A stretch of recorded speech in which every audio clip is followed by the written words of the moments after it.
Dr. Fauci, I believe you have testified that you didn't give any money to the Wuhan lab to conduct gain-of-function research. Is that right? That is correct. How do you know they didn't lie to you? In a tense Senate exchange, Senator John Kennedy put Dr. Anthony Fauci on the hot seat, demanding answers about U.S. funding to the Wuhan lab and if Fauci could guarantee the Chinese didn't lie.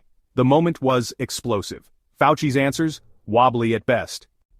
Senator Kennedy asked Dr. Fauci if he gave money to the Wuhan lab for gain-of-function research.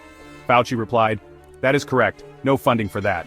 But Kennedy pressed, "How do you know they didn't lie and use the money anyway?" Excuse me, sir? How do you know they didn't lie to you and use the money for gain-of-function research anyway? Well, we've seen the results of the experiments that were done and that were published, and that the viruses that they studied are on public databases now. So none of that was gain of function. So How do you know they didn't do the research and not put it on their website? there's no way of guaranteeing that, but in our experience with grantees, including Chinese grantees, which we've had interactions with for a very long period of time, they're very competent, trustworthy scientists. I'm not talking about anything else in China. I'm talking about the scientists, that you would expect that they would abide by the conditions of the grant, which they've done for the years that we've had interactions. So you don't think the Chinese would lie to you? Well, when you say the Chinese are a rather broad group. I know the scientists that we've dealt with have been trustworthy. The exchange showed the tension between science and politics,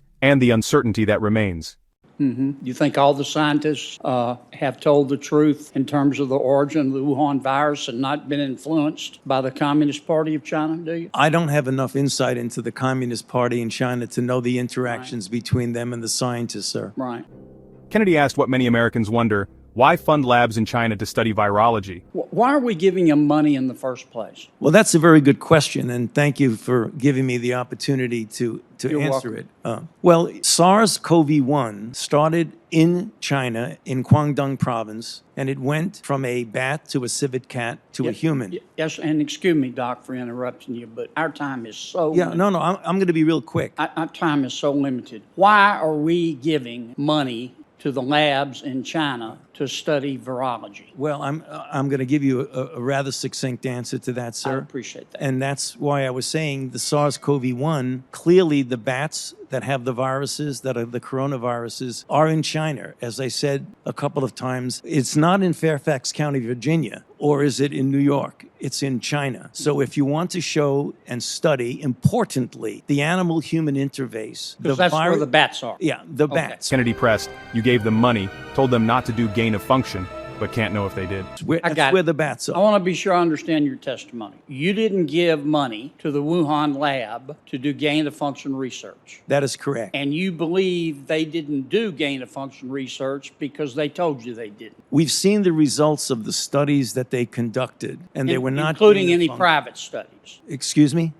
Including? Any private study. I'm not sure what you're getting at, sir. Well, here's what I'm getting at. You gave them money and you said, don't do gain-of-function research. Correct. And they said, we won't. Correct. And you have no way of knowing whether they did or not except you trust. Is that right? Well, we generally always trust the grantee to do what they say, and you look at the results. Have you ever had a grantee lie to you? I cannot guarantee that a grantee has not lied to us because you never know. Yeah. Kennedy asked, if you shook President Xi, would the World Health Organization fall out of his pocket? Can we agree that if you took President Xi Jinping and turned him upside down and shook him, the World Health Organization would fall out of his pocket? I don't think I can answer that question, sir. I'm sorry. Well, do you think that the President Xi Jinping has undue influence over the World Health Organization, do you?